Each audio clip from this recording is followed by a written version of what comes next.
Hello my dear friends, मैं doctor Niharika एक बार फिर आप सबका स्वागत करती हूँ आओ पढ़े क्लासेस के अंतर्गत। आज हम पढ़ रहे हैं कक्षा 7वीं का पाठ 5।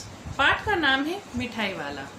इस पाठ के लेखक हैं श्री भगवती प्रसाद वाजपेयी। इस पाठ के अंतर्गत फेरी वालों की दुनिया से हमें परिचित करवाया गया है। आपके और हमारे मोहल्ले में बहुत सारे ऐसे फेरी वाले आते हैं जो अपनी छोटी छोटी दुकानों से, चलती फिरती दुकानों से हम सबके लिए बहुत महत्वपूर्ण वस्तुएं ले आते हैं। आज हम जो पाठ पढ़ रहे हैं उसके अंदर भी एक ऐसे ही फेरी वाले का वर्णन किया गया है। बहुत ही मीठे स्वरों के साथ वह गलियों में घूमता हुआ कहता, बच्चों को बहलाने वाला, खिलौने वाला, है ना। फेरी वाले आते हैं वो इसी तरह से बुलाते हैं। इस अधूरे वाक्य को वह ऐसे विचित्र किंतु मादक मधुर ढंग से गाकर कहता कि सुनने वाले एक बार अस्थिर हो जाते। उनके स्नेह अभिषिक्त कंठ से फूटा हुआ गान सुनकर निकट के मकानों में हलचल मच जाती। छोटे छोटे बच्चों को अपनी गोद में लिए युवतियां चिकों को उठाकर छज्जों पर नीचे झांकने लगती। गलियों और उनके अंतर्व्यापी छोटे छोटे उद्यानों में खेलते और इठलाते हुए बच्चों का झुंड उसे घेर लेता और तब वह खिलौने वाला वहीं बैठकर खिलौनों की पेटी खोल देता। बहुत पुराना पाठ है। तो वहां पर जैसे घर के पर्दे होते हैं वैसे ही चिक रखा जाता है, जैसे झांक के देख सकते हैं। तो जैसे ही गली में ऐसी आवाज आती हर कोई स्तब्ध हो जाता, अस्थिर हो जाता, इधर उधर हड़कंप मच जाती। बच्चे खिलौने देखकर पुलकित हो उठते थे। वे पैसे लाकर खिलौने का मोल भाव लगाने लगते। पूछते, इसका क्या दाम है और इसका, अच्छा इसका क्या दाम है। खिलौने वाला बच्चों को देखता और उनकी नन्ही नन्ही उंगलियों से पैसे ले लेता और बच्चों को उनकी इच्छा अनुसार खिलौने दे देता था। खिलौने लेकर फिर बच्चे उछलने कूदने लगते और तब फिर खिलौने वाला उसी प्रकार गा कर के कहता, बच्चों को बहलाने वाला, खिलौने वाला। सागर के हिलोर की भांति उसका यह मादक गान गली भर के मकानों में इस ओर से उस ओर तक लहराता हुआ पहुंचता और खिलौने वाला आगे बढ़ जाता। बहुत साधारण सी बात है, हम सबके भी गली मोहल्लों में इसी तरह से आते हैं। कभी खिलौने वाले, कभी फल वाले, कभी सब्जियों वाले। राय विजय बहादुर के बच्चे भी एक दिन खिलौने लेकर घर आए। वे 2 बच्चे थे। बच्चों का नाम था चुन्नू और मुन्नू। चुन्नू जब खिलौने ले आया तो बोला, मेला घोला के छा चुंदले तुतला के। मुन्नू बोला, और देखो मेला के छा चुंदले। दोनों अपने हाथी घोड़े लेकर घर भर में उछलने लगे। इन बच्चों की माँ, जिसका नाम है रोहिणी, कुछ देर तक खड़े खड़े उनका खेल निरखती रही। अंत में दोनों बच्चों को बुलाकर उसने पूछा, अरे ओ चुन्नू मुन्नू, ये खिलौने तुमने कितने में लिए हैं। मुन्नू बोला, 2 पैसे में। खिलौने वाला दे गया है। रोहिणी सोचने लगी, इतने सस्ते कैसे दे गया है, कैसे दे गया है, यह तो वही जाने, लेकिन दे तो गया ही है, इतना तो निश्चय ही है। एक जरा सी बात ठहरी, रोहिणी अपने काम में लग गई। फिर कभी उसे इस बात पर विचार करने की आवश्यकता भी भला न हुई। 6 महीने बाद नगर भर में 2-4 दिनों बाद एक मुरली वाले के आने का समाचार फैल गया। लोग कहने लगे कि भाई वाह, मुरली बजाने में वह एक उस्ताद है। मुरली बजाकर गाना सुनाकर वह मुरली बेचता भी है और 100 भी 2-2 पैसों में मुरली बेचता है। बहुत पुराना समय का पाठ है, जैसा मैंने बताया कि 2 पैसे में भी मुरली मिल जाती थी। भला 2 पैसों में उसे क्या मिलता होगा, मेहनत भी तो ना आती होगी। एक व्यक्ति ने पूछ लिया, कैसा है वह मुरली वाला, मैंने तो नहीं देखा। तो दूसरे व्यक्ति ने उत्तर दिया, उम्र तो उसकी अभी अधिक नहीं होगी, यही कोई 30-32 का होगा। दुबला पतला गोरा युवक है और बीकानेरी रंगीन साफा बांधता है। प्रश्नोत्तर में भी कई बार पूछा है कि मुरली वाले का हुलिया कैसा था। वही तो नहीं जो पहले खिलौने बेचा करता था। क्या वह पहले खिलौने भी बेचा करता था?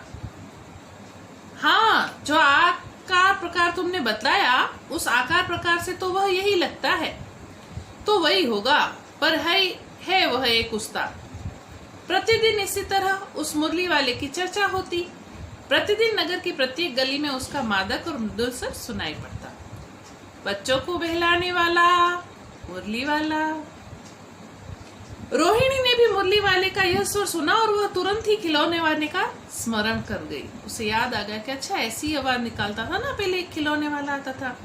रोहिणी ने उठकर अपने पति विजय बाबू के पास जाकर कहा कि जरा उस मुरली वाले को बुलाओ तो चुन्नू मुन्नू के लिए मुरली ले लूं। क्या पता यह फिर इस तरफ ना आए। विजय बाबू एक समाचार पत्र पढ़ रहे थे और उसी को लिए हुए दरवाजे की तरफ गए और बोले कि मुरली वाले किस तरह देते हो मुरली। किसी की टोपी गली में गिर पड़ी, किसी का जूता पार्क में ही छूट गया। जो बच्चे खेल रहे थे ना, भागते भागते आ रहे हैं, किसी का जूता छूट रहा है, किसी की टोपी गिर रही है और किसी की पजामी ढीली हो रही है। इस तरह दौड़ते हाँफते बच्चों का झुंड वहां आ पहुंचा और एक स्वर में सब बच्चे बोल उठे, हम भी लेंगे मुरली और हम भी लेंगे मुरली। मुरली वाला हर्ष से गदगद हो उठा और बोला, अरे भैया सबको देंगे मुरली, जरा रुक जाओ, ठहर जाओ। हम कहीं थोड़े ही भागे जा रहे हैं, मुरली बेचने आए हैं तो बेच कर ही जाएंगे। हाँ बाबूजी, आपने क्या पूछा था? आपको कितनी मुरली देनी है? मुरली वाला बोला, मुरली वैसे तो मैं 3-3 पैसे के हिसाब से है, पर आपको 2 पैसे में दे दूंगा। विजय बाबू के मन में विचार आया कि कैसे लोग होते हैं, सच में ये मुरली होगी 2 पैसे की और ये मुझ पे एहसान जान रहा है कि मैं आपको 2 पैसे की दे रहा हूँ। तुम लोगों की झूठ बोलने की आदत होती है, मुरली वाले से कह रहे हैं वे। होगी, सभी को 2-2 पैसों में देते होंगे और एहसान का बोझा मेरे ही ऊपर लाद रहे हो। मुरली वाला एकदम अप्रतिभ हो उठा और बोला, आपको क्या पता बाबूजी कि इसका असली लागत क्या है? यह तो ग्राहकों का दस्तूर ही होता है कि उन्हें कितनी भी सस्ती चीज दे दो, उन्हें ये लगता है कि मेरा नुकसान हुआ है और सामने वाले का फायदा। मैंने तो मुरलियां 1000 बनवाई थी, इसलिए मुझे सस्ती पड़ रही है और मैं आपको सस्ती दे रहा हूँ। विजय बाबू बोले, अच्छा मुझे ज्यादा वक्त नहीं, जल्दी से 2 अच्छी सी मुरलियां निकाल दो। 2 मुरलियां लेकर विजय बाबू फिर मकान के भीतर पहुंच गए और मुरली वाला देर तक उन बच्चों के झुंड में मुरलियां बेचता रहा। उसके पास कई रंग की मुरलियां थी, जो बच्चा पसंद करता उसे वही दे देता।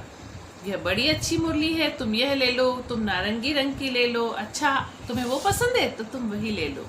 किसी के पास 2 आने होती, किसी के पास 4 आने, किसी के पास बिल्कुल पैसे ना होते, वह किसी को भी निराश नहीं करता और सबको ही मुरलियां दे दिया करता था। तीसरे दृश्य के अंतर्गत बताया गया है कि मुरली वाला बच्चों को मुरली बेचकर आगे बढ़ गया। आज अपने मकान में बैठी हुई रोहिणी मुरली वाले की सारी बातें सुनती रही। आज भी उसने अनुभव किया कि बच्चों के साथ इतनी प्यार से बातें करने वाला फेरी वाला पहले कभी नहीं आया। फिर वह सौदा भी कैसा सस्ता बेचता है, भला आदमी जान पड़ता है। समय समय की बात है, जो बेचारा इस तरह मारा मारा फिरता है, पेट जो न कराए सो थोड़ा है। अर्थात इंसान अपना पेट भरने के लिए कोई छोटे से छोटा कार्य भी करने से पीछे नहीं हटता, क्योंकि भूख तो सभी को मिटानी है, परिवार का पालन पोषण तो सभी को करना है। इसी समय मुरली वाले का क्षीण स्वर दूसरी निकट की गली में सुनाई पड़ा, बच्चों को बहलाने वाला मुरलिया वाला। रोहिणी इसे सुनकर मन ही मन कहने लगी, और भगवान ने इसे कितना मीठा स्वर दिया है। बहुत दिनों तक रोहिणी को मुरली वाले का वह मीठा स्वर और उसकी बच्चों के प्रति स्नेह सिक्त बातें याद आती रही। महीने के महीने आए और चले गए, फिर मुरली वाला कभी नहीं आया। धीरे धीरे उसकी स्मृति भी क्षीण हो गई, यानी रोहिणी उस मुरली वाले को भूल गई। चौथे दृश्य में बताया गया है कि 8 महीने बाद सर्दी के दिन थे। रोहिणी स्नान करके मकान की छत पर चढ़कर अंजानुलंबित केश यानी भीगे हुए बालों को सुखा रही थी। इस समय नीचे की गली में सुनाई पड़ा, बच्चों को बहलाने वाला मिठाई वाला। मिठाई वाले का स्वर उसके लिए परिचित था। झट से रोहिणी नीचे उतर आई। उस समय उसके पति घर पे नहीं थे, उसकी वृद्ध दादी थी। रोहिणी उनके निकट आकर बोली, दादी चुन्नू मुन्नू के लिए मिठाई लेनी है, जरा कमरे में चलकर ठहराओ, उसको रोको कमरे में आकर। मैं उधर कैसे जाऊं, कोई आता न हो, जरा हटकर मैं भी चिक की ओट में बैठी रहूंगी। पहले पराये पुरुष से स्त्रियां पर्दा करती थी, तो चिक की ओट से वह उसे देख रही है और दादी को कह रही है कि आप मुरली आप मिठाई वाले को रोकिए। दादी उठकर कमरे में आकर बोली, ए मिठाई वाले, इधर आना। मिठाई वाला निकट आ गया। बोला, कितनी मिठाई दूं अम्मा? ये नए तरह की मिठाइयां हैं, रंग बिरंगी, कुछ खट्टी, कुछ मीठी, जायकेदार, बड़ी देर तक मुंह में टिकती हैं, जल्दी नहीं घुलती। बच्चे बड़े चाव से इस मिठाई को चूसते हैं। इन गुणों के सिवा ये खांसी भी दूर करती है। कितनी दूं? चटपटी, गोल, पहलदार गोलियां हैं, 1 पैसे की 16 देता हूँ। छोटी छोटी गोलियां है ना, टॉफीज को भी स्वीट्स कहते हैं, राइट? तो कुछ वैसी ही मिठाई वाली टॉफियां। दादी बोली, 16 तो बहुत कम है, भला 25 तो देते। मिठाई वाला, नहीं दादी, अधिक नहीं दे सकता, इतना भी देता हूँ। यह अब मैं तुम्हें क्या बताऊं, खैर मैं अधिक दे न सकूंगा। रोहिणी दादी के पास ही थी। बोली, दादी फिर भी काफी सस्ता दे रहा है, 4 पैसे की ले लो। ये रहे 4 पैसे, 4 पैसे की मिठाई ले रहे हैं, 4 पैसे की टॉफी। आजकल के जमाने में आता है क्या कुछ 4 पैसे का? 4 रुपए की भी नहीं आती, पैसे तो बहुत दूर की बात है। मिठाई वाला मिठाइयां गिनने लगा। तो 4 की दे दो। अच्छा 25 नहीं सही 20 ही दे दो। अरे हाँ, मैं बूढ़ी हुई, मोल भाव अब मुझे ज्यादा करना भी नहीं आता। देखो दादी अम्मा कितना मोल भाव कर रही है और फिर भी कह रही है कि मुझे मोल भाव करना नहीं आता। कहते हुए दादी के पोपले मुंह से जरा सी मुस्कुराहट फूट निकली। बूढ़ी अम्मा है ना, इसलिए ऐसे कहा। रोहिणी ने दादी से कहा, दादी इससे पूछो तुम इस शहर में और भी कभी आए थे या पहली बार आए हो? यहाँ के निवासी तो तुम नहीं लगते। दादी ने इस कथन को दोहराने की चेष्टा की ही थी कि मिठाई वाले ने उत्तर दिया। चिक की ओट से बोल रही है रोहिणी, तो मिठाई वाला सुन तो पा रहा है ना, देख नहीं पा रहा तो क्या हुआ? तो दादी को रिपीट करने की जरूरत नहीं पड़ी और मिठाई वाले ने उत्तर देना शुरू कर दिया। पहली बार नहीं, और भी कई बार मैं आ चुका हूँ। रोहिणी चिक की आड़ से ही बोली, पहले यही मिठाई बेचते हुए आए थे या कोई और चीज लेकर आए थे? मिठाई वाला हर्ष और संशय और विस्मय आदि के भाव में डूबकर बोला, इससे पहले मुरली लेकर आया था और उससे भी पहले खिलौने लेकर आया था। मुरली वाले को पता चल गया कि ये मुझे पहचान गई है कि मैं पहले भी आया था। रोहिणी का अनुमान ठीक था। अब तो वह उससे और भी कुछ बातें पूछने के लिए अस्थिर हो उठी। वह बोली, इन व्यवसायों में भला तुम्हें क्या मिलता होगा? वह बोला, मिलता भला क्या है, यही खाने भर को मिलता है। कभी भी वो मिलता है, कभी वो भी नहीं मिलता, परंतु हाँ, संतोष, धीरज और असीम सुख जरूर मिलता है, और मैं भी वही पाना चाहता हूँ। वो कैसे? अब ये भी बता दो। अब व्यर्थ उन बातों की क्यों चर्चा करूं, उन्हें आप जाने ही दीजिए। उन बातों को सुनकर आपको दुख ही होगा। अब दुख भरी कहानी शुरू हो रही है कि मुरली वाला जो है वो ऐसे अलग अलग सामान बेचकर गलियों में घूमता हुआ, नुकसान उठाकर, बिना फायदे की चिंता किए सामान इतना सस्ता क्यों बेचता है। जब इतना बताया है तो और भी बताओ, मैं बहुत उत्सुक हूँ, तुम्हारा हर्जा न होगा, अर्थात तुम्हें नुकसान नहीं होगा। मिठाई में और भी ले लूंगी। अतिशय गंभीरता के साथ मिठाई वाले ने कहा, मैं भी अपने नगर का एक प्रतिष्ठित आदमी था। मकान, व्यवसाय, गाड़ी, घोड़े, नौकर चाकर सब कुछ था। वैभव था, पत्नी थी, छोटे छोटे 2 बच्चे भी थे। मेरा वह सोने जैसा संसार था। बाहर संपत्ति और वैभव था और अंदर घर के अंदर सांसारिक हर प्रकार का सुख भी था। पत्नी भी सुंदर थी, वह मुझसे बहुत प्यार भी करती थी। बच्चे ऐसे सुंदर थे जैसे सोने के सजीव खिलौने हों। उनकी अटखेलियों के मारे घर में कोलाहल मचा रहता था। समय की गति और विधाता की लीला अब कोई भी नहीं है। दादी प्राण निकले इसलिए अपने उन बच्चों की खोज में निकला रहता हूँ। क्या हुआ उसके परिवार को ये नहीं बताया, परंतु विधि की लीला ऐसी रही कि उसकी पत्नी और उसके बच्चे अब इस दुनिया में नहीं रहे। मिठाई वाला कह रहा है कि दादी उनके पीछे मैं मर तो नहीं सकता, इसीलिए गली गली घूमता हूँ, दूसरे बच्चों को मिठाइयाँ बांटता हूँ और उनकी हंसी खुशी वाली मुस्कान में, उनके चेहरे में मैं अपने बच्चों को खुश महसूस कर लेता हूँ। वे सब अंत में होंगे तो यही कहीं, आखिर कहीं न कहीं जन्मे ही होंगे। उस तरह रहता, घुल घुल कर मर जाता, इस तरह सुख संतोष के साथ मरूंगा। मृत्यु के बाद उन्होंने पुनः जन्म लिया होगा, तो इन्हीं कहीं छोटे बच्चों में मेरे बच्चे भी नया जन्म पाकर रह रहे होंगे। इसी आशा के साथ मैं गली गली घूमता हूँ, घुल घुल कर नहीं मरता। कभी कभी अपने उन बच्चों की एक झलक इन बच्चों में मिल जाती है। ऐसा जान पड़ता है कि जैसे वे इन्हीं में उछल उछल कर हंस खेल रहे हैं। पैसों की थोड़ी कमी है मेरे पास, आपकी दया से मेरे पास पैसे तो काफी हैं। जो नहीं है इस तरह उसी को पा लेता हूँ। इनके पास पैसे बहुत है परंतु प्यार नहीं है, अपने बच्चे नहीं है, बच्चों की खिलखिलाती आवाज नहीं है, मुस्कुराहट नहीं है। वो गली गली इस तरह घूमते हैं, मिठाइयाँ, कभी मुरली, कभी खिलौने बेचते हैं और इस तरह अपनी खुशी हासिल कर लेते हैं। रोहिणी ने अब मिठाई वाले की ओर देखा, उसकी आंखें आंसुओं से तर थी। इसी समय चुन्नू मुन्नू आ गए। रोहिणी से लिपटकर उसका आंचल पकड़कर बोले, अम्मा मिठाई।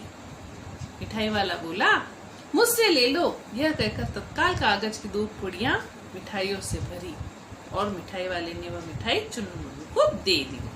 रोहिणी ने भीतर से पैसे फेंक दिए। मिठाई वाले ने पेटी उठाई और कहा, अब इस बार ये पैसे न लूंगा, क्योंकि अपने मन की व्यथा सुनाकर, अपने मन का बोझ हल्का करके मिठाई वालों को चुन्नू मुन्नू में ही अपने बच्चे नजर आने लगे और अपने बच्चों को मिठाई देकर बदले में वो पैसे नहीं लेना चाहता था। दादी बोली, अरे अरे नहीं नहीं, अपने पैसे लिए जा भाई। तब तक फिर आगे सुनाई पड़ा उसी प्रकार का मादक और मृदुल स्वर। बच्चों को बहलाने वाला मिठाई वाला। मिठाई वाला अंत में बच्चों को जो पूड़ी बनाकर मिठाई देकर गया, उसके उसने पैसे नहीं लिए।